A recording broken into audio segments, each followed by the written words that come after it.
it's hard enough to make a movie that runs with a regular point of view and narrative. Why do you just wake up one morning and decide to tell a whole story on a laptop? It seemed like a good idea at the beginning. You know, every time I make a movie, I need to make something that is exciting to me, because I get easily bored in the process. I have this problem with, how do you call this, lack of attention. So when I make a movie, I need to be really surprised by it. So I need to make something that is meant to be new at some point. I need it, I really need it. What came first, the idea of the actual story that takes place, or the idea to make a movie told from that perspective? The technical idea came first. The device came first. It was an offer from my producers. They asked me to make a movie in which the internet was there in a significant way. So I gave them back, in return, the idea of making a movie that takes place all the time in the computer screen. So yeah, at first it was just the idea, the technical aspect, and later came the story. And how is it approaching that? I can't even imagine like the shot list and all the directions you must need before shooting, so everything is there in the editing process. So, non-traditional. Yeah, it's about increasing the normal complex in every shoot, in every shooting. From the kind of budgets I have, I need to be really specific about what happens in front of the camera all the time.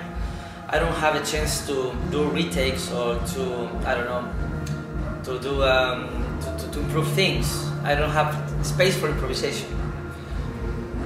So I need to be really precise. This has been like this all the time in every movie I've been involved with. But now it's the same thing, but multiplied by 100, because yes, every time Elijah had to know where to look, when to talk, who to talk. What I'm looking at. What are you looking, what are you hearing? Mm-hmm. So yes, it was complicated. It was, my biggest fear was being so focused on logistics that I could lose the sense of humanity of the movie. What exactly are you looking at when you're performing? Is there a laptop there? There was, some of the time, yeah, but there's nothing actually on the screen. It was either green or black, so there was nothing ever there. So I was being instructed. We would do things in pieces that were somewhat easy to wrap your head around. So, for instance, in the hotel room, it wasn't as if we just let the camera roll for that whole time he's in the hotel room. We were doing things in chunks, which made it a lot easier, because otherwise I think it would have been impossible. But within those chunks that we would shoot, which the angle wouldn't change much, we would then work out specifically what's happening on the computer screen at that time, and the various things that I have to react to, and there would be cues and dialogue off screen, and it was challenging. I mean, it's challenging to also look at a camera and perform to a camera as if that's a person, because oftentimes when we're actually talking on a webcam, we're looking not at the camera itself, but the person that we're looking at, you know, on the video screen. What kind of cameras did you shoot with? Oh, mostly it was the red one. Yeah, it was red. It was the red one. And you did some of like the effects to make it look like it's on a laptop and an iPhone in post? Well, the fun is at the beginning we thought about using a lot of filters in order to affect the images, but I think the movie is pretty raw at the end. It doesn't feel like we are trying to force the low-fi aspect of the image. We decided to, I don't know, to be totally unrealistic about the aspect of the computer screen, and I appreciate that double identity of the movie. At some point, it's really artificial. It's really, I don't know. It's even abstract. But on the other hand, it's really raw. It's really straight. So, yeah.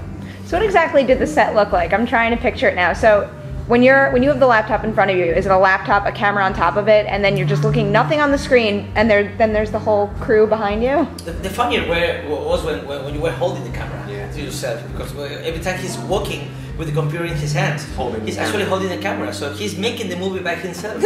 I don't need it. Yeah. At all. Yeah. For those sequences when I'm running around with the laptop, effectively I was holding the camera for all those parts.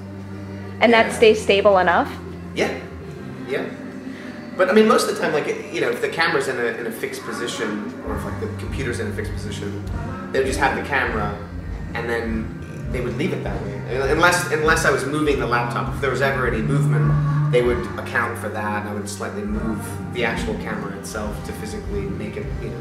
How's it handling all that and then wrapping your head around this character? Because I don't want to spoil anything, but there's a lot of pieces that you kind of need to be aware of from beginning to end without showing too many of them. This is true. And I need the movie to work in the second viewing. Yes. And I need the movie to be realistic the second time you see it. We talked about that a lot, that there would be clues and elements to the character throughout that would be extremely subtle.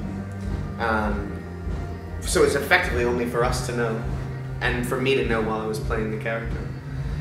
And you know, it didn't overly complicate things. It was just sort of something at the back of my mind. Because even if the character has a secret, the motivations are the same at the end of the day. He's not.